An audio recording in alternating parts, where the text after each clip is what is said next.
अगर पुदीने का कहवा बना के इस्तेमाल किया जाए तो बेहतरीन है दानों के लिए। उसकी डंडी के समेत कहवा टोटल डंडी समेत बना लें, उसका कहवा बना के चेहरे के दानों के लिए, जिस्म के दानों के लिए, प्लस खारिश के लिए बेहतरीन एक ही चीज़, बड़ा कमाल का रिजल्ट। और स्टमक को भी ठीक रखता है। अगर आपके मैदे में जलन हो रही है तो 15 पत्ते उसके खा लें, 15, 20, 25 पत्ते, यकीन करो फ़ौरन जलन आपकी दूर हो जाती है। बरसात का मौसम जैसे आता है, फोड़े, फिंसियाँ, खारिश, ठीक है, जिस्म में ये सारी इश्यूज़ जो है ना, अजीब अजीब से दाने स्किन पे आ जाते हैं, इसका इलाज क्या है और इसकी रीज़न्स क्या है? क्योंकि देखें, कुछ लोग ये कहते हैं कि बारिश का जो पानी है उसकी वजह से हो जाता है। कुछ लोग कहते हैं जो सड़कों पे पानी खड़ा होता है वहाँ पर जो आपका पानी जिस्म पे लग जाए, अगर आपके कहीं बाइक पे जाते हुए या फिर कहीं से कुछ छींटे आ जाए आपको, तो उसकी वजह से भी वो दाने जो हैं, वो एलर्जी जो है वो हो जाती है। और इस तरीके की एलर्जी जो है ना बहुत जल्दी नहीं जाती, ख़ास तौर पे जो बारिश के पानी पे जब कोई चल ले, ठीक है, खड़ा हुआ पानी हो और इतने इतने गोटे तक अगर किसी के पानी से कोई क्रॉसिंग कर ले तो मोस्टली किसी के ना टांगों पे यहाँ पे इचिंग और रैश जो है ना वो शुरू हो जाता है। अच्छा, थोड़े टाइम के लिए उसको क्रीम लगाओ, रुक जाता है, फिर 1 महीने 2 महीने के बाद फिर वापस आ जाता है। तो ये स्किन के बहुत सारे मसाइल पैदा हो जाते हैं। तो आज इसके ऊपर डिस्कस करेंगे। हकीम फरहान साहब हमारे साथ मौजूद हैं, किसी तारुफ के मोहताज नहीं है। आज अपनी जितनी भी नॉलेज है वो हमारे साथ शेयर करेंगे और बताएंगे कि हम इसका कैसे इलाज कर सकते हैं। फरहान भाई, कैसी तबीयत है? अल्हम्दुलिल्लाह, अल्लाह का एहसान है, शुक्र अल्लाह का। अल्लाह आपको जज़ा दे। आप हमेशा ही ऐसे टॉपिक का इंतखाब करती हैं जो मौसम के हवाले से और आजकल के दौर के हवाले से ज़्यादा नुकसान पहुँचा रहा हो। तो इसमें जो आपने दानों के हवाले से बात की, इसमें सबसे पहला नुकसान, जैसे ही मौसम चेंज होता है, ये बारिशें आती हैं, नमी बढ़ जाती है, ठीक है, इसमें डस्टिंग भी ज़्यादा होती है, हवाएं चलती हैं, बारिश होती है, बारिश की वजह से जो पानी खड़ा होता है और उसमें फिर वो गंदा पानी भी शामिल हो जाता है, जिसकी वजह से ये बहुत ज़्यादा जल्दी ये खारिश और फोड़े फिंसियाँ निकलना शुरू हो जाती हैं। उसके साथ साथ एक और बहुत बड़ी बुनियादी वजह है हमारी खुराक। हम खाने में भी ऐसी चीज़ें बहुत ज़्यादा खाती हैं जिससे दाने निकल आते हैं। अब दानों की भी आगे 3 किस्में होती हैं। एक दाने होती हैं जिसमें सिर्फ वाइट कलर का पानी होता है, रेशा, ठीक है, चेहरे पे बने या जिस्म पे बने, वो वाइट कलर का उसमें पानी होता है। एक होते हैं जिसमें खून, आप थोड़ा सा ऐसे खुरेते तो खून निकलना शुरू हो जाता है। एक होते हैं दाने जिनमें पीप होती है, इनके पीले रंग का रेशा, वो दर्द भी करते हैं, उन्हें हाथ टच करें तो वो दर्द भी होते हैं। इसी तरह खारिश है, खारिश जो है, एक होती है खुश्क खारिश, एक होती है तर खारिश। अब जो खुश्क खारिश होती है इसमें ज़्यादातर वो लोग इसमें आते हैं जिनको कॉन्स्टिपेशन रहती है, जिनके अंदर खुश्की बहुत ज़्यादा होती है, वो क्या करते हैं, बहुत ज़्यादा ड्राई चीज़ें, जैसे आजकल का बहुत ज़्यादा पेशेंट आ रहा है, बहुत ज़्यादा शदीद खुश्क खारिश है, पूरा दिन लगा रहता है लेकिन चाय नहीं छोड़ता। अब पत्ती जो है उसके अंदर खुश्की बहुत ज़्यादा है, ठीक है, इसी तरह वो फास्ट फूड नहीं छोड़ रहा। ये वाला जो अभी बरसात का अभी जो मौसम होता है, इसमें चाय कम, जिनको खारिश हो जाए ना, उन्हें चाहिए चंद दिन के लिए चाय की जगह दूध पे आ जाए। तो ये तो बारिश देखते ही हम चाय बनवा लेते हैं। लेकिन इसमें अगर चाय पीनी भी है तो देसी घी थोड़ा सा डाल लें, नुकसान चाय में? हाँ, बड़ा ज़बरदस्त है।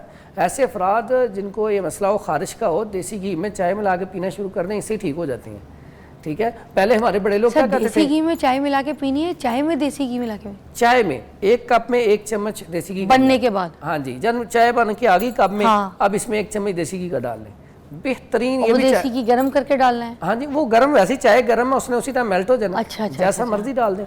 तो ये बड़ा बेहतरीन इलाज है कि इसमें। और दूसरा, पहले भी आप बुजुर्गों से सुनते आ रहे हैं, जब भी खुश्की हो तो बड़े कहते हैं आप कोई ऐसी चीज़ें खाओ जिससे तरी पैदा हो, हाँ। पानी की मिकदार बढ़ा। सर पीछे वापस जाऊंगी, चाय में देसी घी डालने से क्या क्या फ़ायदे हैं? हाँ, देसी घी में, अगर चाय में देसी घी डालते हैं तो आपके अंदर जो खुश्की है, ड्राइनेस है, बाज़ लोगों के कानों में से आवाज़ें आने शुरू हो जाती हैं, बाज़ों का कॉन्स्टिपेशन जो है, ऐसा बंदा वो चाय का भी शौकीन है, शदाई है, लेकिन चाय भी नहीं छोड़ सकता, और शदीद कब्ज़ का मरीज़ भी है, खुश्की का मरीज़ भी है, खारिश का मरीज़ भी है, और उसके लिए ये बड़ा बेहतरीन है। अगर वो देसी घी डाल के पीना शुरू कर दें, उसका वो जो नशा वो भी पूरा हो जाएगा, साथ ही साथ उसको खारिश का मसला भी नहीं रहेगा, कॉन्स्टिपेशन भी ठीक रहेगी, स्टमक भी ठीक रहेगा। टेस्ट तो नहीं ख़राब होगा? नहीं, कुछ नहीं होता। पहले लोग पीते थे, दूध में तो अक्सर पीते थे, हाँ, उसी तरह चाय में चाय सिर्फ उनको इजाज़त देता हूँ, अदरवाइज चाय के अंदर अगर अदरक और सौंफ और सब्ज़ इलायची डाली जाए तो फिर भी इसके जो नुकसानात हैं बहुत ज़्यादा कम हो जाते हैं। ऐसे पेशेंट जिनको खारिश की शिकायत रहती है वो ये इस्तेमाल कर सकते हैं। मैं पीती हूँ सौंफ वाली चाय, मुझे बहुत पसंद है, और लोग तो सिर्फ थोड़े से दाने छिड़कते हैं, मैं अच्छा खासा चम्मच भर के डालती हूँ। इसमें ना आजकल के दौर में पुदीना बहुत ज़्यादा होता है, ताज़ा पुदीना आता है, बड़ी खुशबू होती है, तो मैं समझता हूँ सिर्फ खारिश के लिए अगर पुदीने का कहवा बना के इस्तेमाल किया जाए तो बेहतरीन है। दानों के लिए उसकी डंडी के समेत कहवा टोटल डंडी समेत बना लें, उसका कहवा बना के चेहरे के दानों के लिए, जिस्म के दानों के लिए, प्लस खारिश के लिए बेहतरीन एक ही चीज़, बड़ा कमाल का रिजल्ट। और स्टमक को भी ठीक रखता है। अगर आपके मैदे में जलन हो रही है तो 15 पत्ते उसके खा लें, 15, 20, 25 पत्ते, यकीन करो फौरन जलन आपकी दूर हो जाती है। और उसी से हम एक ना आपको पाउडर दिखाऊंगा बना के, उसका हम पाउडर बनाते हैं पित्त पाउडर के नाम से। जैसे लोग आजकल मैंगो बहुत ज़्यादा खाते हैं तो फिर वो पित्त निकल आती है, वो भी दाना ही है लेकिन वो गर्मी की वजह से है। तो उसके लिए फिर हम क्या करते हैं, वो एक पित्त पाउडर बना के दिखाते हैं। साथ पुदीना होता है, वो एक आम पाउडर में डाल के पाउडर करके, वो भी देखें पुदीने से ही तैयार होता है।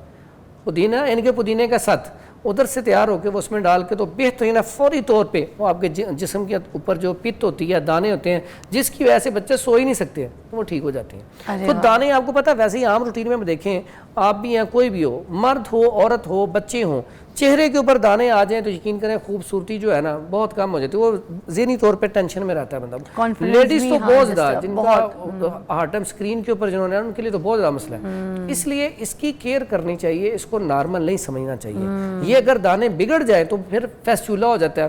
फेस्टुला ऐसी चीज़ है जो बिल्कुल, फेस्टुला क्या? फेस्टुला जिसको बगंदर फोड़ा भी कहते हैं, जो जल्दी ठीक ही नहीं होता। नहीं समझ आया अभी भी। ये कौन से होते हैं? ये अक्सर गढ़ निकल आते हैं, ये आपके मकद पे यानी कि कमर की बैक साइड पे ना, मकद के बिल्कुल करीब वहाँ पे निकलता है। और ये इतना खतरनाक होता है कि इंसान से बैठा नहीं जाता। अक्सर बात मेरे पास जो पेशेंट आते हैं ना, वो उठा के लेके आते हैं। तो किस साइज के होते हैं? वो होता है ऊपर से बिल्कुल छोटा सा होता है, लेकिन अंदर पूरा रेशा भर चुका होता है और इतना तकलीफ दे होता है कि इसको नवासीर भी कहते हैं। एक होती है बवासीर, एक होती है नवासीर। ये नवासीर है, इसको फेस्टुला भी कहती हैं, बगंदर भी कहती हैं। क्योंकि ये जल्दी ठीक नहीं होता।